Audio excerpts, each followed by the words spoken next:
जय श्रीराम. हर हर महादेव. मी सचिन पाटील.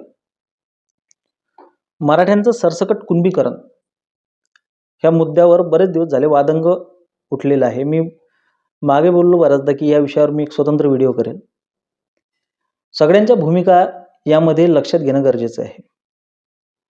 मराठ्यांचं सरसकट कुणबीकरण करा अशा पद्धतीची मागणी खास करून मराठवाड्यातल्या मराठ्यांचं की जेव्हा जरांगे पाटलांकडून आली तेव्हा बऱ्याच स्तरातून खास करून मराठा समाजाकडून म्हणजे इतर लोकांकडून तर झालं पण मराठा समाजातल्याही बऱ्याच लोकांकडून या गोष्टीला विरोध झाला. आम्हाला मराठा म्हणूनच आरक्षण हवं अशा पद्धतीची मागणी बरेच लोक आपल्याला करताना दिसत आहेत. जात प्रमाणपत्रावरून मराठा ही आमची ओळख पुसल्या जाऊ नये असा त्यांचा त्यामागचा प्रामाणिक हेतू आहे. त्यापैकी बऱ्याच लोकांचा असा प्रामाणिक हेतू आहे जो की काही गैर नाही, जो योग्यच आहे. कोणालाही आपली जात पुसली जावी ही गोष्ट त्याला मान्य होणार नाही, त्याला ती गोष्ट पटणार नाही. आम्हाला आमचा हक्क पाहिजे, आम्हाला आमचा अधिकार हवाय आणि तो आमची जात घेऊनच आम्हाला तो अधिकार हवाय. ही मागणी सुद्धा रास्त आहे, यामध्ये काही गैर आहे अशातला भाग नाही.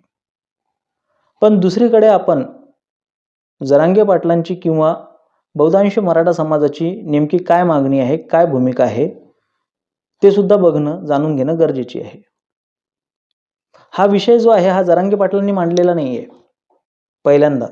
तो आज मोठ्या प्रमाणावर मोठ्या स्केलवर जरांगे पाटलांकडून त्याची मागणी जरी येत असली तरीसुद्धा जे माझे जे सगळ्यात मोठे वैचारिक शत्रू आहेत, ज्यांना मी त्यांच्या कुठल्याही मताशी, त्यांच्या कुठल्याही तत्वाशी मी कधीच सहमत होणार नाही, असं म्हणजे मराठा सेवा संघ असो, संभाजी ब्रिगेड असो, ह्या संघटनांची आणि ह्या मराठा सेवा संघाच्या संस्थापक अध्यक्षांनी म्हणजे पुरुषोत्तम खेडेकर यांनी सरसकट मराठ्यांचे कुणबीकरण हा विषय 2015 पासूनच घेतलेला आहे.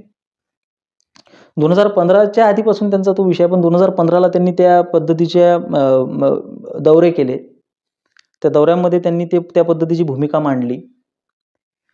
काही माझे मित्र मला बोलले की मराठा सेवा संघाची ही भूमिका आहे म्हणून ही भूमिका जास्त संशयास्पद आहे. मराठ्यांचं क्षात्रतेज, मराठ्यांचं क्षत्रियत्व हिरावून घेण्यासाठी, त्यांचं कुणबीकरण करण्यासाठी अशा पद्धतीची मागणी ती लोक करत आहेत असं माझ्या बऱ्याचशा मित्रांचं म्हणणं आलं. पण दुर्दैवाची गोष्ट अशी आहे की कुणबी लोकांमध्ये किंवा कुणब्यांमध्ये क्षात्रतेज नसतं किंवा क्षत्रियत्व नसतं. हा साक्षात्कार तुम्हाला कधी झाला हा सुद्धा प्रश्न महत्त्वाचा आहे.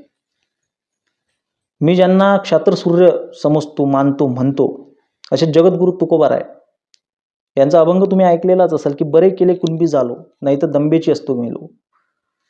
मुळात तर माझ्या एका संपर्कातल्या बघण्यातल्या एका नव इतिहासकाराने जगद्गुरु तुकोबाराय सुद्धा कसे मराठे होते हे मांडण्यासाठी एक लेख लिहिला आणि त्याच्यामध्ये त्याने या अभंगाचा आधार घेतला की या अभंगामध्ये तुकोबारायांना कुणबी झालो याचा अर्थ ते व्यवसायाचा उल्लेख करत आहेत, पण ते मराठाच कसे होते अशा पद्धतीची मांडणी त्याने त्या लेखात केली. तर बिनबुडाचा तो लेख होता, त्याच्यातून 50 प्रश्न उपस्थित होऊ शकतात. अशी मांडणी नसते कधीच इतिहासाची. आणि आज तोच माझा तथाकथित नव इतिहासकार मित्र लिहितो की बाबा आम्हाला मराठ्यांचं कुणबीकरण मान्य नाही. एकीकडे म्हणायचं की जगद्गुरु तुकोबारायांनी कुणबी हा जो उल्लेख केला हा व्यवसाय म्हणून केला आहे, आणि दुसरीकडे म्हणायचं की आज शेती करणारे जे मराठी आहेत तेही कुणबी नाहीत, ते क्षत्रियच आहेत आणि ते मराठीच आहेत अशा पद्धतीची मांडणी करायची. भाई कहना क्या चाहते हो? किती टोकाचा संभ्रम हा आहे. एक जर का आपण असा विचार केला की मांडणी या पद्धतीची अशी आहे की हा व्यक्ती जेव्हा हातात शस्त्र घेतो तेव्हा तो मराठा असतो आणि शेती करतो तेव्हा तो कुणबी असतो, हा समज याच्या मागचा जो आहे तो जास्त सोयीस्कर आहे, जास्त बेटर आहे, जास्त चांगला आहे. भलेही पश्चिम महाराष्ट्रातले मराठी या गोष्टीशी रिलेट करू शकणार नाहीत, कनेक्ट करू शकणार नाही स्वतःला, पण विदर्भ मराठवाड्यामध्ये जेव्हा तुम्ही एखाद्या मराठीच्या लग्नात गेला आणि लोकांना जर का त्यांचे जात प्रमाणपत्र घेऊन बोलावलं तर तुम्हाला त्याच्यातल्या 70% जात प्रमाणपत्रावर मराठा आणि 30% जात प्रमाणपत्रावर ओबीसी किंवा 70% जात प्रमाणपत्रावर ओबीसी आणि 30% जात प्रमाणपत्रावर मराठा दिसेल. TV9 मराठीवर मी एक रिपोर्ट बघत होतो, त्यामध्ये एक ओबीसी नेता म्हणत होता की मराठ्यांमध्ये रोटी बेटी व्यवहार मराठा कुटुंबांमध्ये होत नाही. हा कुठल्या भागात राहतो की महाराष्ट्राच्या बाहेर राहतो किंवा तो नेमका याच भागात राहत असेल, अशाच भागात राहत असेल जिथे अशा पद्धतीचा बेटी व्यवहार होत नाही. रोटी व्यवहार होतो, बेटी व्यवहार होत नाही. पण तो कुपमंडूक आहे, तो त्या डबक्यातलं ते बेडूक आहे की ज्याने कधी त्या डबक्याच्या बाहेरचं जग बघितलं नाही. विदर्भ मराठवाड्यामध्ये जात प्रमाणपत्रावर ओबीसी असलेल्या व्यक्ती आणि जात प्रमाणपत्रावर मराठा असलेल्या व्यक्तींचा सर्रास त्यांच्यामध्ये वेटी व्यवहार होतो. हे सत्य आहे, हे त्रिकालाबाधित सत्य आहे. या गोष्टीची कल्पना नसलेली लोक या पद्धतीचे विचार मांडताना किंवा अशा पद्धतीचं मत मांडताना, मत प्रदर्शित करताना आपल्याला दिसतात. म्हणून मी म्हटलं की मराठ्यांचं कुणबीकरण या विषयाशी विदर्भ मराठवाड्यातले मराठी जास्त कनेक्ट होऊ शकतात, रॅदर पश्चिम महाराष्ट्रातल्या आणि इतर ठिकाणच्या मराठ्यांपेक्षा. पण याच्यातून काहीतरी सुवर्ण मध्य काढणं गरजेचं आहे. याच्यातून काहीतरी असं एक हे काढणं गरजेचं आहे की ज्याला सोल्युशन म्हणू आपण, ज्याला उपाय म्हणू, की जो सर्वांना मान्य असेल. आता स्वतःच्या नावापुढे खूप जास्त मोठी बिरुदं लावून अमके सिंग राजे ढमके असं लिहिणारे एक आमचे शान्य कोळी मराठा मित्र आहेत. त्याने मध्यंतरी एक पोस्ट टाकली ज्यामध्ये लिहिलं की कोण कुणबी ज्यांना आम्ही उंबरठ्यावर सुद्धा उभं करत नव्हतो, अशांचे जात प्रमाणपत्र आता आम्ही घेऊन मिरवावं का? हा जो दर्प आहे, हा जो अहंकार आहे, जे मी खूप आधीपासून बोलत आलेलो आहे, तुम्ही माझे सगळे व्हिडिओ बघा, की जातीचा अभिमान इथपर्यंत गोष्ट ठीक आहे, मी पाटील आहे, मला त्याचा अभिमान आहे. पण हा जो दर्प, ही जी घमेंड, हा जो अहंकार येतो की कोण कुणबी ज्यांना आम्ही दरवाजावर उभं करतो. अरे बाबा, तुझे एवढं तू राजा रजवाड्याच्या खानदानातला आहेस, तुझ्याकडे एवढे वाडे ओस पडलेले आहेत, मग तुला आरक्षणाची गरज तरी काय आहे? स्वतःच्या जातीच्या अहंकाराला घट्ट मिठ्या मारून चिटकून बसलेली लोक, त्यांनी त्यांची जात मुबारक आहे. पण आज जर का तुम्ही मराठवाड्याच्या गावांमध्ये गेलात, जी गावं आज हागणदारी मुक्त झालेली नाही आहेत, ज्या गावांमध्ये आजही प्राथमिक सुविधा उपलब्ध नाही आहेत, आणि जिथे मराठा समाज भरपूर आहे, जिथे खचून मराठा समाज राहतो, त्या लोकांनी काय करावं, कुठं जावं? सिंहगडच्या एका महाविद्यालयाची ते माझ्याकडे हे आली, एक कागद आला ज्याच्यामध्ये प्रत्येकाला किती किती फीस भरावी ते दिलेलं आहे प्रत्येकाने. त्यामध्ये ओपन कॅटेगरीमध्ये, जनरल कॅटेगरीमधल्या लोकांनी 95,000, त्याच्यानंतर ओबीसीने त्याच्यामध्ये 52,000, नंतर मग व्हीजेएनटीने 13,000, नंतर SC STने त्याहीपेक्षा कमी, अशा पद्धतीची त्याच्यामध्ये मांडणी आहे.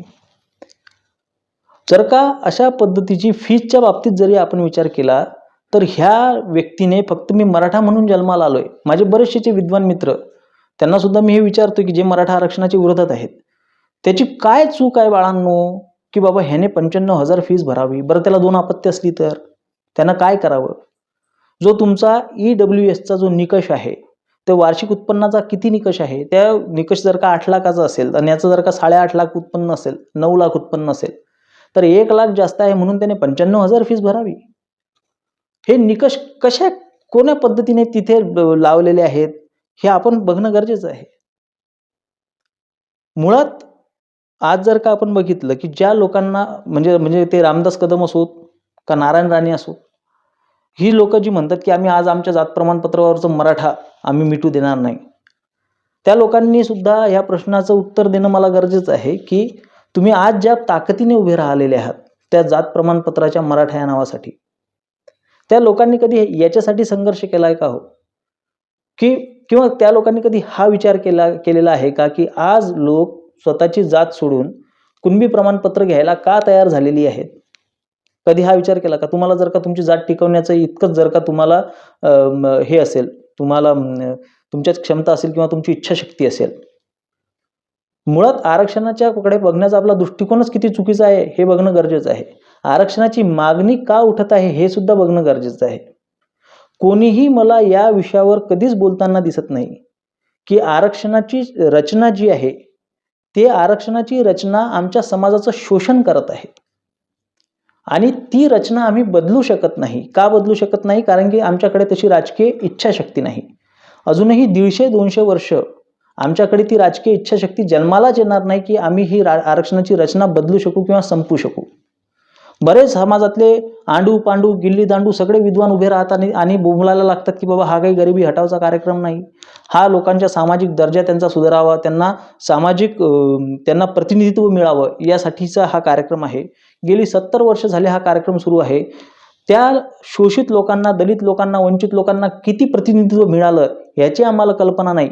पण ह्या रचनेमुळे जो मुळात इथला प्रस्तावित समाज होता, जो मराठा समाज होता, त्याचं प्रचंड शोषण झालेलं आहे, त्याचं प्रचंड हानी झालेली आहे. आणि ती हानी भरून काढण्यासाठी आणि भविष्यात पुढच्या पिढ्यांची हानी होऊ नये यासाठी, आणि ही रचना आम्ही संपवू शकत नाही, थांबवू शकत नाही, म्हणून आम्हालाच ह्या रचनेचा भाग करा, अशी मजबुरीतून आलेली ही मागणी आहे मराठा आरक्षणाची आणि हीच या मागणीची व्याख्या आहे. मराठा आरक्षणाची मागणी का आलेली आहे? कारण की मराठा समाज हा मागास आहे, तो आर्थिकदृष्ट्या मागास आहे, तो सामाजिकदृष्ट्या मागास आहे म्हणून नाही, तर ह्या आरक्षणाच्या रचनेने इथल्या प्रस्थापित मराठा समाजाला मागास केलंय. तो अजून आणखीन दिवसेंदिवस तो अजूनही मागास होत जाईल. इतर लोकांचा भुर्दंड सुद्धा तो भरतोय, इतर लोकांचा खर्च सुद्धा तो भरतोय. जर का इथेच तुम्ही उदाहरण बघू शकता की मराठा म्हणून जर का त्याला 95,000 फी भरावी लागत असेल, मुळात ही संरचनाच एका घटकाचं शोषण करणारी आहे आणि दुसऱ्या घटकाचं पोषण करणारी आहे. दुसऱ्या घटकाचं पोषण करण्यासाठी एका घटकाचं शोषण झालं पाहिजे आणि तेही आर्थिक शोषण झालं पाहिजे. हा कुठला न्याय आहे? मी कायमस्वरूपी सांगत असतो की आजपासून 100 वर्षांना 150 वर्षांना आरक्षणाच्या या तरतुदीवर आपल्या पुढच्या पिढ्या हसतील. 5,000 वर्षापूर्वी आमच्या बापजाद्यांनी अन्याय केला म्हणून आता त्याचं तुमचं संपूर्ण शोषण करून तुमचं रक्त पिऊन तुमच्या मानगुटीवर बसून आम्ही त्याचं भरपाई करणार आहोत. अशा पद्धतीची मांडणी जर का आमच्या याच्यातले मोठमोठे वरिष्ठ नेते करत असतील, मोहन भागवत सारखे लोक म्हणत असतील की 2000 वर्ष झाले अन्याय केला तर पुढचे 200 वर्ष आरक्षण टिकलं तर काय हरकत आहे? म्हणजे आमचा जीव घ्यायचा आहे की तुम्हाला किडण्या विकायला लावतात आमच्या? EMI वर मोबाईल घेणारी आमची पोरं मला 20-20 रुपयाचं पेट्रोल टाकून शाळेमध्ये जाणारी, कॉलेज करणारी पोरं, त्या ऑटोला पैसे नाही आहेत. माझे कित्येक मित्र अशा पद्धतीचे ऑटो चालवतात की ज्यामध्ये मराठ्यांची पोरं बसून शाळेत जातात आणि शाळेतून परत येतात. ऑटोची फीस भरायची यांची लायकी राहिलेली, यांच्या चड्ड्या फाटल्यात, पण तरी सुद्धा तुम्हाला त्याचं अजूनही शोषण करायचं आहे. काय तर 2000 वर्ष यांनी तुमच्यावर अत्याचार केला आहे. ह्या अशा पद्धतीच्या रचनेच्या विरोधात बोलण्यासाठी कोणाची माय व्याली नाहीये आणि म्हणून त्या रचनेचा भाग होण्यासाठी मराठ्यांचं ओबीसीकरण या पद्धतीची एक तरतूद पुढे आणण्याचा प्रयत्न आज जर का होतोय, त्याचं नेतृत्व काही लोकांकडून आज केलं जातंय, तर त्याला पाठिंबा देण्याच्या ऐवजी जर का तुम्ही म्हणत असाल की आम्ही आमच्या जातपत्र प्रमाणपत्रावरची मराठा ही जात मोडू देणार नाही, तर तुम्हाला माझी एकच विनंती आहे, तुमच्या संघर्षाला सलाम, तुमच्या संघर्षाला माझा पूर्ण पाठिंबा आहे, पण आता या संघर्षाची थोडी दिशा वळवा आणि ह्या आरक्षणाच्या रचनेच्याच आम्ही विरोधात आहे आणि ही आरक्षणाची रचनाच आम्हाला समूळ नष्ट करायची अशा पद्धतीची भूमिका मांडून दाखवा, तरच मी तुम्हाला मराठ्यांचं नेतं म्हणेल. किंवा अशा पद्धतीची भूमिका तुम्ही यापूर्वी समाजाला का दिली नाही? आणि जर का आज समाजाने एक स्वतःची स्वतंत्र भूमिका जर का घेतलेली आहे, तर तुम्ही त्याला का विरोध करता? ज्या लोकांना जात प्रमाणपत्रावर मराठा सवय आहे त्यांना अभिनंदन, त्यांनी तसंच ठेवावं. त्यांनी सवलती सुद्धा उचलू नये, कारण की प्रत्येक गोष्टीची किंमत चुकवावी लागते. जात प्रमाणपत्रावर फक्त ते मराठा हा शब्द टिकवण्यासाठी जर का तुमच्या पुढच्या पिढ्यांना आणि तुम्हाला जर का ती किंमत मोजायची असेल तर त्याला हरकत नाही, पण मराठा हा न पुसल्या जाणारा हा इतिहास आहे. मराठा ही काळ्या दगडावरची रेष आहे. कुठल्याही जात प्रमाणपत्रावर काहीही टाकल्यानं कोणता कागद आणि कोणती लेखणी, कोणतं पेन तुमचं अस्तित्व मिटवू शकत नाही. इतका साधा स्वाभिमान, तितका साधा आत्मविश्वास आपल्याला का असू नये?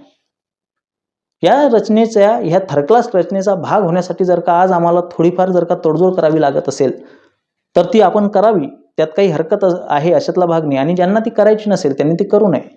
पण सरसकट जर का आपण अशा पद्धतीनं आपसातच संघर्ष करत राहिलो तर त्याच्यातून काय साध्य होणार आहे? जर का आपण एकामेकालाच अशा पद्धतीनं खाली दाखवण्यात जर का व्यस्त असू, जर का आम्ही एकामेकाला कमी लेखण्यामध्येच जर का धन्यता मानत असू, तर आम्ही याच्यातून काय मिळवणार आहोत हा विचार करणं गरजेचं आहे. संपूर्ण समाज, इतर समाज आज मराठा आरक्षणाच्या विरोधात असताना काही लोक जर का त्याच्यासाठी प्रामाणिक प्रयत्न करत आहेत, तर त्या प्रामाणिक प्रयत्नांना आज आपण पाठिंबा देणं गरजेचं आहे. मग तो कसाही का असेना, पण त्याच्यातून तोडगा निघाला पाहिजे. त्या सामान्य मराठ्यांचं जे शोषण होत आहे ते थांबलं पाहिजे. याच्यासाठी आपण प्रयत्न केला पाहिजे आणि समरसतेनं आणि समन्वयानं याच्यातून काहीतरी आपण मार्ग काढला पाहिजे. हा विचार प्रत्येकाचा असला पाहिजे. आपल्या पक्षाची पाठराखण करण्यासाठी आणि आपल्या पक्षाचे विचार पुढे रेटण्यासाठी आपण अशा पद्धतीची आक्रमक भूमिका घेत असू, तर आक्रमक भूमिका घ्यायला इतरही खूप गोष्टी आहेत जिथं आपण आतापर्यंत शेपट्या घातलेल्या आहेत आणि त्या भूमिका आपण का घेतल्या नाहीत हा विचार करणं गरजेचं आहे. माझे विचार पटत असतील तर सहकार्य असू द्या. धन्यवाद. जय श्रीराम. हर हर महादेव.